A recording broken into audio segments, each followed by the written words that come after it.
commence à jaunir, c'est déjà moins joli. Ah ouais. Et à l'automne, parce qu'à l'automne, on a vraiment des belles couleurs. Il fait encore bon, vous voyez, au mois de septembre-octobre, on est encore bien dehors. Il fait pas trop chaud. Et c'est vraiment les belles saisons. L'hiver, bon, bah, l'hiver, il n'y a plus de feuilles, donc c'est un peu, ça fait un peu cimetière. Hein, les pieds sont alignés. Vous voyez ce que je veux dire? Et puis il fait nuit à 5 heures, quoi. Ah oui, parce que vous vivez avec le rythme du soleil en fait. Voilà, donc nous, moi ça me convient très bien. Hein. Vous voulez qu'on monte, qu'on aille faire une balade? Vous allez voir, le point de vue de là-haut, c'est mortel. Parfait, bah je vous suis. Vous pourrez prendre des photos. Enfin, des photos. Merci. Du coup, je vous ai même pas demandé comment vous vous appelez. Guillaume. Guillaume, enchanté.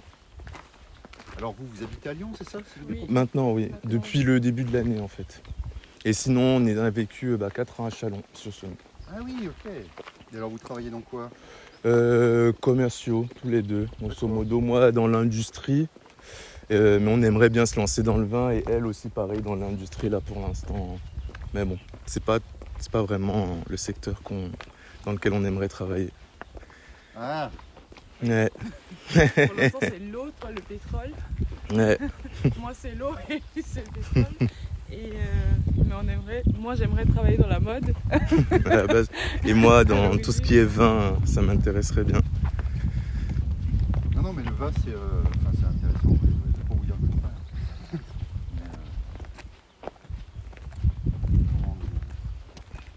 C'est-à-dire que le vin, c'est un bon... c'est quelque chose qui a tendance à rassembler, donc c'est assez facile. Ça dépend ce qu'on vend, mais c'est quand même... Il y a quand même moyen de rencontrer des gens et des gens intéressants. Ouais, je vois. Prendre un verre de vin, et prendre du vin,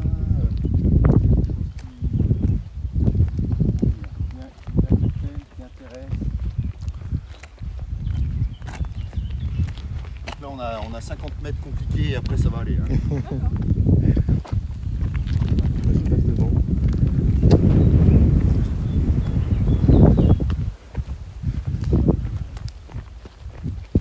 Ouais, vous, ça va?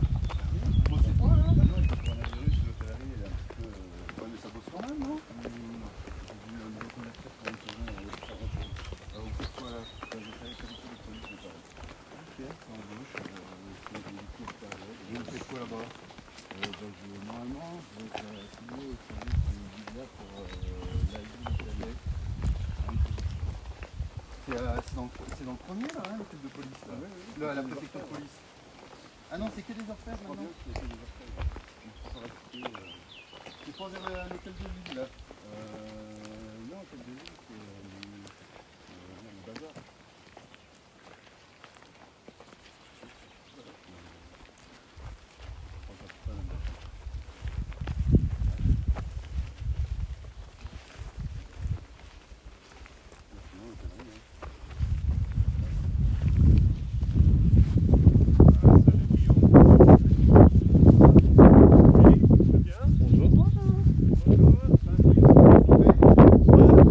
Oui. Alors Christian? Avec le chien. Christian, il est hollandais, il habite la maison là, vous voyez? Là. Bonjour. Oh, Ouais, on s'est Bonjour. c'est pour la télévision. Ouais, c'est pour la télévision camerounaise. Bonjour. Bonjour. Bonjour. Alors vous êtes allé où? Vous Euh, avez fait le tour comme ça? Comme ça, et Martilly et le Ah ouais. l'autobahn. Oui, c'est le chien, c'est pour le chien. C'est pour les Et champs. c'est pour Christian aussi. C'est bon pour lui. Morning routine. Bon, et vous êtes que tous les deux? Non, Kees est là avec son frère. Et c'est la femme de. Ok. Bon, allez, on y va. Oui, oui. Ça marche. Ok. Succès. Bonne journée. Merci beaucoup. Thank you. Bonne journée. Bonne journée. Tiens, alors ça, c'est des vignes de chardonnay, par exemple. Vous voyez? Ouais. Alors, essentiellement du chardonnay. Donc ici, le secteur du Mâconnais, c'est essentiellement du chardonnay. Hein. Ok. Essentiellement des vins blancs. Vous avez un tout petit peu de cépage rouge, vous avez un tout petit peu de gamay, qui est un cépage rouge, qui est le cépage qui est très répandu dans le Beaujolais. Et vous avez un tout petit peu de pinot noir, qui est un cépage rouge aussi, qui est le cépage qui est très répandu, mais un peu plus au nord, sur la côte chalonnaise, côte de Beaune et côte de Nuit. Donc, le pinot noir, c'est le cépage qui fait les très grandes Bourgognes, très réputés, très connus et très chers. D'accord. Qui nous permet, le pinot noir, c'est vraiment, en côte de Beaune, côte de Nuit, c'est vraiment la vitrine de la Bourgogne. Si vous voulez. Et en Bourgogne, on mélange pas. C'est 100% pinot noir ou 100% gamay. Voilà, il n'y a pas d'assemblage. Il existe toujours un assemblage qui permettait d'assembler du gamay et du pinot noir, qui sont deux cépages rouges. On appelait ça du pastourin. Et ça, c'est beaucoup moins répandu du fait qu'il y a beaucoup moins de vignes de gamay. Donc on est beaucoup en 100% pinot noir maintenant en Bourgogne. Et vous exploitez chardonnay et Chardonnay, pinot noir pinot noir aussi. et pas de gamay. Ok. Et sur 14 hectares. D'accord. Donc 14 hectares, pour vous donner un ordre d'idée, c'est en Bourgogne, la taille moyenne d'une exploitation, je pense que c'est entre 8 et 10 hectares. Voilà. En sachant que vous avez des secteurs géographiques comme le Mâconnais où les exploitations ont tendance à être un petit peu plus grosses quand même que 14 hectares, voire beaucoup plus grosses. Mais traditionnellement, la surface que pouvait travailler un homme tout seul, c'était entre 4 et 5 hectares. Voilà. Donc c'est pour vous donner un ordre d'idée. Donc 14 hectares, il faut être 3 en permanence toute l'année presque. D'accord. Il faut bien voir que vous allez voir que la densité de plantation est assez importante. Donc on a quand même beaucoup de pieds à l'hectare. En moyenne dans le Mâconnais, c'est entre 7 et 8 000. Et donc la mécanisation est pas si évidente que ça. Donc il y a encore beaucoup de travail qui se font manuellement. Donc on a encore un secteur qui est assez gourmand en manœuvre. On attend juste pas. Les récoltes, Alors on récolte à la machine par contre. Donc ça c'est pas gourmand en manœuvre. hormis le crémant de Bourgogne, qui est effervescent. Et là, ils vont manger à la main. Sinon, le crémant de Bourgogne, c'est comme le champagne. C'est comme le champagne. Voilà. c'est la même vinification champenoise, justement. Ouais. Voilà. Alors avant, on appelait ça méthode champenoise. Les champenois, ils ont gueulé, ils ont dit non, stop, ça c'est finito. Maintenant, on ne veut plus voir apparaître le mot champagne dans cette émission, c'est peut-être avec les vieux marques qui font sucré. Alors en fait, ce qui différencie beaucoup le champagne du crémant, c'est les temps d'élevage, de mise sur latte. Ouais. C'est-à-dire après la prise de mousse, la deuxième fermentation, le crémant de Bourgogne, on doit laisser les vins sur latte minimum 12 mois. Embouteillé, hein. Embouteillé, voilà, bouteille fermée avec une capsule bière si vous voulez. Et donc ça c'est minimum 12 mois pour le crémant de Bourgogne. Et pour tous les crémants en général, que ce soit crémant de Loire, crémant d'Alsace, et ainsi de suite. Et pour le champagne, c'est au moins 18. Salut Kess. Bonjour. Au moins 18 mois, voire 24, voire 36 en fonction des maisons, des classifications, voilà. Vous travaillez aussi à Alors nous on fait du crémant, ouais. Donc le crémant c'est le seul vin en Bourgogne aujourd'hui qui permet des assemblages, qui permet d'assembler les différents cépages. Mais on est sur quel cépage en crémant? Alors c'est comme on veut, c'est soit on fait 100% chardonnay, soit 100%. Donc 100% chardonnay ce sera un blanc de blanc, Ouais, ok. 100% pinot noir ce sera un blanc de noir. Et après on peut faire un mélange. Et ce sera ou pinot noir ou... Pinot noir c'est chair blanche, peau rouge. Voilà, en fait tous les cépages rouges, c'est comme ça. En France, en France et dans le monde, c'est la peau est rouge, la pulpe est blanche. Il n'y a pas de pulpe rouge. Il y en a très peu, il y avait des cépages comme ça. Nous, dans Bourgogne, on avait ce qu'on appelait des gamay teinturiers, c'est-à-dire que c'était peau rouge, pulpe rouge, et on appelait ça des vins médecins, c'est-à-dire que ça permettait de ramener de la couleur, des années un peu un peu, comment vous dire, un peu, voilà, un peu pauvre en couleur. Parce qu'il faut, enfin après on en parlera peut-être après, mais aujourd'hui, avec le réchauffement climatique, si vous voulez, en Bourgogne, enfin tout ce qui concerne les vignobles au nord de Lyon, le réchauffement climatique c'est vraiment un gain aujourd'hui, qualitatif. Ça fait du vin plus sucré. C'est-à-dire qu'on a des conditions de maturité meilleures, on a des étés plus beaux, plus secs, plus chauds, et ça nous permet de vendanger dans de meilleures conditions et des raisins en général plus mûrs. Donc on perd un peu de typicité, c'est-à-dire que pour les vins blancs notamment, on perd un peu de ce qui faisait pas la réputation des vins blancs de Bourgogne, mais on perd de l'acidité si vous voulez, voilà, on perd de la tension. Ce que les puristes appellent de la minéralité, ce qui est un terme un peu abscon, quoi. Mais bon, en gros, c'est de l'acidité, voilà. D'accord. Et au profit de vins, on fait des vins, si vous voulez, on fait des vins plus gourmands aujourd'hui, plus ronds, plus fruités, un peu plus gras aussi. Donc en même temps, c'est ce qui plaît aussi, hein. Donc ça tombe bien. Et puis alors pour ce qui concerne les vins rouges, là, c'est vraiment un gain formidable parce qu'on arrive à faire des pinots avec de la couleur, avec de la rondeur, de la matière, de la concentration, ce qu'on avait du mal à faire auparavant, régulièrement, si vous voulez.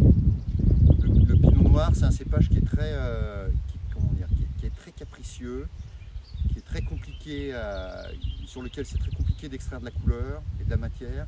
Et donc si vous n'avez pas des beaux étés, de la belle vendange, eh bien, vous avez des vins qui vont être un peu maigres, avec peu de couleur. Et c'est un peu plus compliqué. Avant ça passait parce que les vaches en fût pouvaient. Mais il n'y a rien. Si on ne rentre pas de la belle matière, on a beau faire ce qu'on veut, ça va pas. Et aujourd'hui, parce qu'il y a encore 30 ans, on se disait ouais, mais nous on est en Bourgogne donc on est les meilleurs. Aujourd'hui, c'est pas vrai, c'est-à-dire qu'on se rend compte que du pinot noir, on peut en faire presque partout dans le monde, du chardonnay, on en fait partout dans le monde, et du très bon. Donc ça, on a été obligé de hausser notre niveau d'exigence, si vous voulez. Et il y a eu une période où c'était compliqué parce on était confronté à des pinots noirs qui venaient d'ailleurs, qui étaient beaucoup plus riches en général, riches en couleurs, riches en tanins, beaucoup plus concentrés, et on s'est dit ah ouais, là il va falloir qu'on fasse quelque chose quand même, parce que nos pinots noirs paraissaient vraiment maigrichons à côté de ces vins, c'était presque un peu trop si vous voulez, mais quand même on s'est dit allez, là faut qu'on fasse quelque chose, et le réchauffement climatique nous a bien aidés.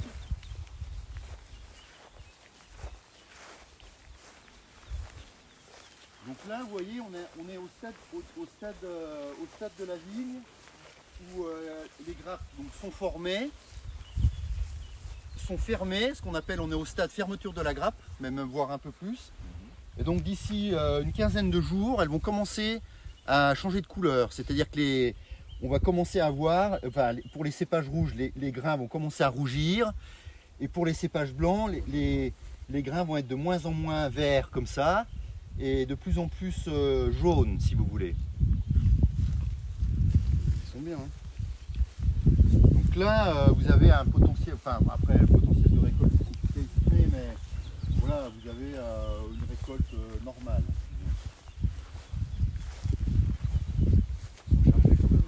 Ça, ce sont des pieds, vous voyez, ça c'est des pieds qui ont à peine 40 ans. Ah oui. Un pied comme ça. Et c'est quoi la durée de vie d'un pied finalement? Ah, la durée, potentiellement, ça peut être plus de 100 ans. Alors, moi j'ai des collègues qui ont des vignes de plus de 100 ans. C'est assez rare, hein, on est d'accord. Ils produisent encore comme si elles avaient 40 ans justement? Ah non, qui produisent moins. Mais c'est l'intérêt de garder des vieilles vignes, c'est-à-dire qu'elles vont moins produire, mais en produisant moins, elles vont faire des choses beaucoup plus concentrées, si vous voulez. Donc ça c'est vraiment, enfin après ça dépend ce qu'on recherche. Si on recherche à faire de la quantité, du volume ou de la qualité, bon après il y a toujours un équilibre à trouver, on est d'accord, hein. Mais les vieilles vignes, ça peut être, c'est intéressant de les garder et de les choper, j'ai envie de dire. Et vous, les plus vieux pieds que vous ayez, c'est de quel âge? Alors moi, j'exploite des vignes qui ont été plantées dans les années 50, donc ont plus de 60 ans. Bientôt 70 ans. Mais c'est pas des vignes qui m'appartiennent. Mais voilà, et on fait une cuvée à part et ça ressort souvent comme très bon. En blanc? toutes les vignes de rouge que j'ai, c'est des vignes qui ont été plantées au début des années 70, donc qui ont un bon 45, 45 ou 50 ans.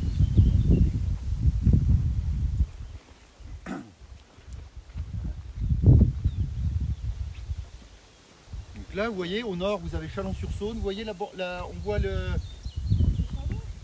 voilà ce qu'on voit tout au nord là-bas. La bande blanche, là, vous voyez. Voilà, ça c'est Chalon. Et là, en étant ici, on peut se rendre compte que on est sur la bordure ouest du vignoble. Et vous voyez que en face, il y a encore de la vigne, mais c'est surtout des prés, des bois, de la culture, quoi. Vous voyez. Une exploitation agricole. Voilà, c'est plus de la polyculture encore.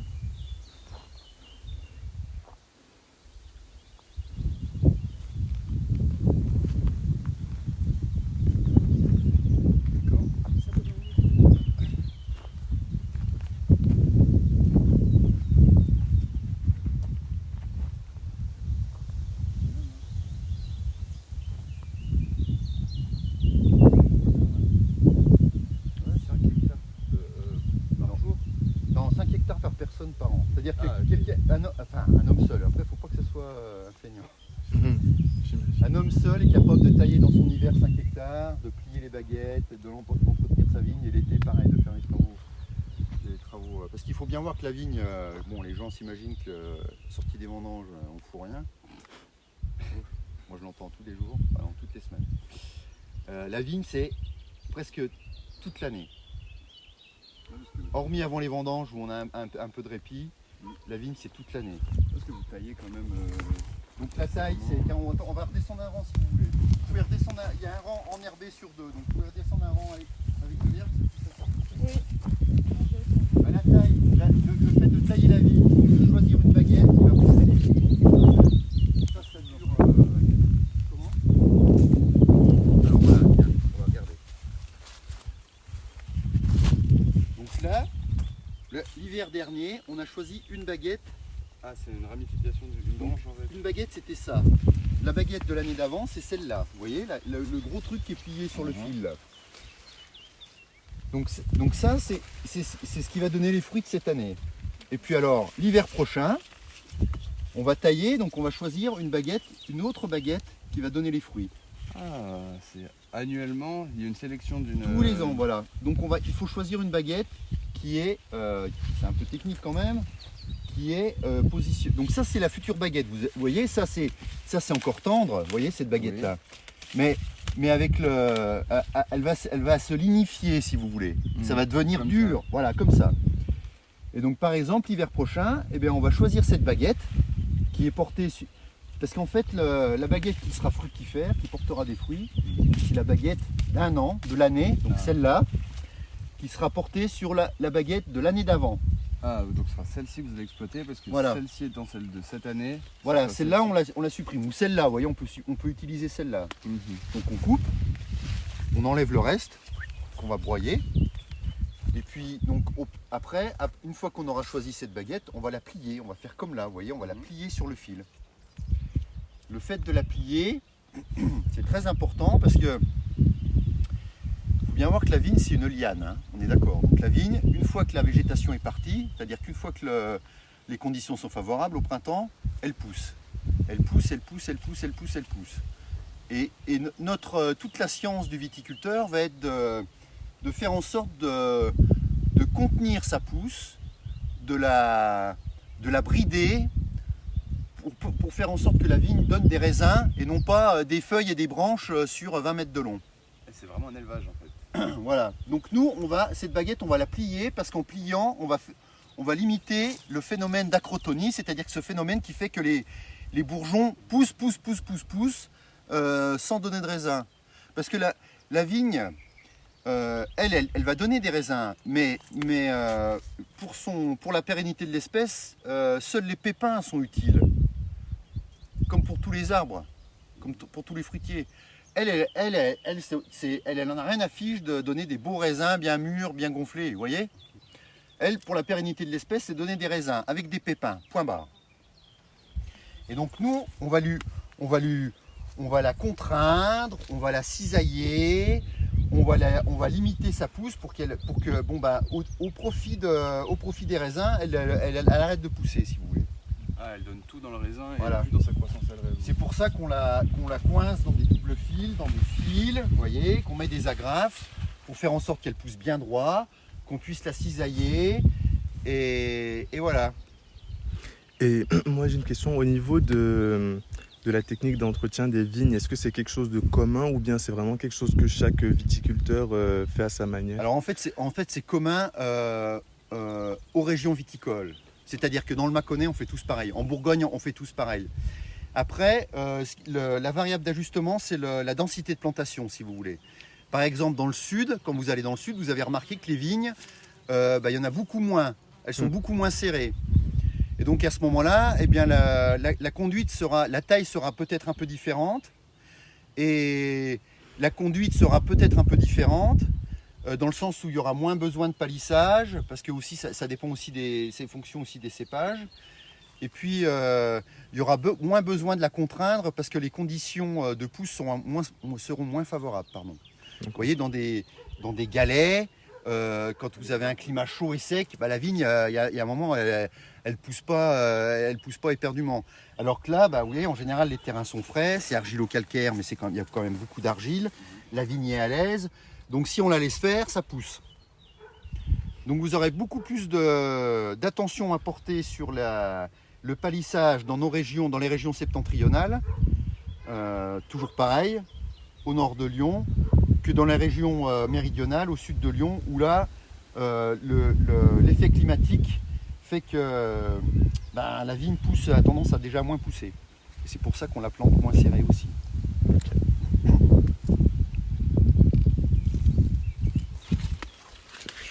C'est Très bien.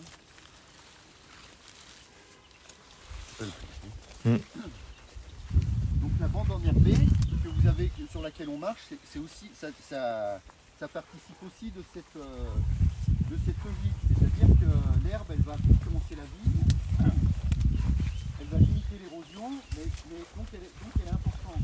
Pourquoi ça? Un petit peu parce que certaines vignes, tous les rangs, on s'est aperçu que ça fait plus récent. Vous avez sélectionné un rang, là ça va leur faire du bien d'avoir de l'herbe. C'est-à-dire que voilà, bêtement, en laissant enherber un rang sur deux et en travaillant l'autre rang, la culture va être moins forte. Alors finalement,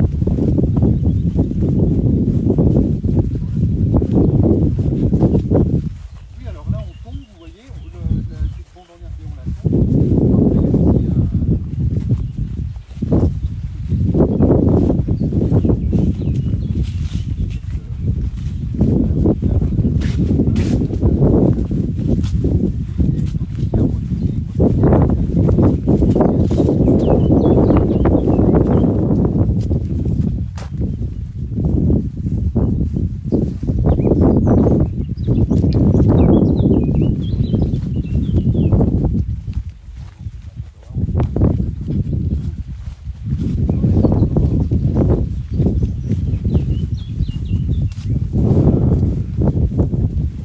c'est vraiment une passion, quoi, vous voyez. C'est un truc qu'on peut pas faire par dépit, quoi. C'est tout le temps, toute l'année. Et idéalement, on est tout le temps à la recherche de mieux faire. Alors ce sera plutôt un perfectionnement sur l'élevage du raisin lui-même, l'optimisation de son espace ou... Ouais, utiliser moins de produits, avoir des beaux raisins tout en ayant une belle vigne. Parce que ça c'est important quand même d'avoir une vigne en bonne santé, bien entretenue si vous voulez, parce que c'est la base de tout. Oui. Alors vous traitez comment pour le coup Alors nous, on a une certification environnementale qui s'appelle TerraVitis, mais après on n'est pas en bio, dans le sens où on n'utilise pas que des produits naturels, ou issus de produits naturels, c'est-à-dire qu'on utilise aussi des produits de synthèse. Donc on utilise un peu de soufre, un peu de cuivre comme les bio, mais on utilise aussi des autres produits. Donc voilà. Aujourd'hui c'est le challenge. Si vous voulez. Et Est-ce que avoir un bon raisin, ça suffit à faire un bon vin ou derrière il y a encore... Alors dans 90% des cas, oui. C'est-à-dire que vraiment le travail, c'est la vigne. Et si vous récoltez des beaux raisins dans de bonnes conditions, après vous avez un peu de travail à la cave, mais ce sera plus, j'ai envie de dire, ce sera plus du travail de non-intervention, de surveillance, de faire en sorte que tout se passe bien, que les fermentations se passent bien. Mais normalement, vous interviendrez peu et vous mettrez peu d'intrants, si vous voulez. D'ailleurs, est-ce qu'on pourrait aller voir la cave? Oui, on va aller voir le cuve.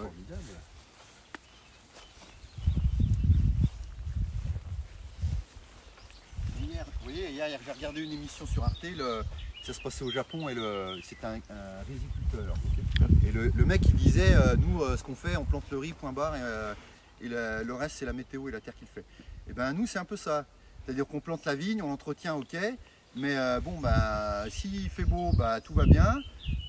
Si on a un été pas terrible, bah, c'est plus compliqué. Voilà. Donc c'est exactement pareil. On est vraiment, on dépend de la météo. Et c'est pour ça que le global warming, ça nous stresse un peu.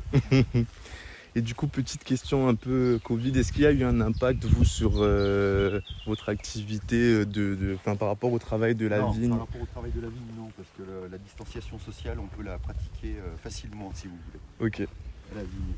Mais commercialement, un peu quand même. Non, c'était recommandé de boire un peu d'alcool. Bah, c'est-à-dire que les gens ont beaucoup consommé chez eux. mais bon, bah, quand les restaurants sont fermés, bah, nous on vend moins. Forcément. C'est un peu compliqué. Ça, je vais vous aider, c'est pas beaucoup, mais je prends un carton quand même. Non mais là ça y est, hein, je vous rassure, c'est reparti. Ah bon, bah je prends rien.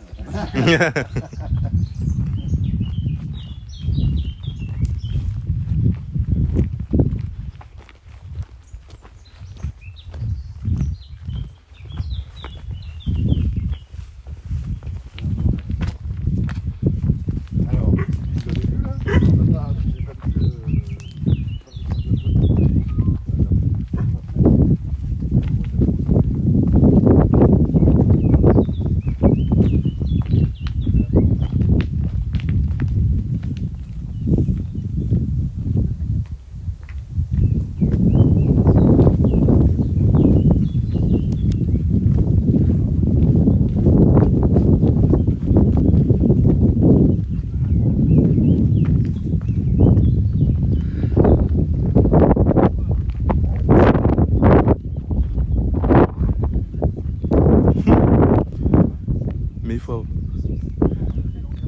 Mais il faut avoir les moyens de s'acheter la maison comme celle qu'on a vue là avec la piscine et tout.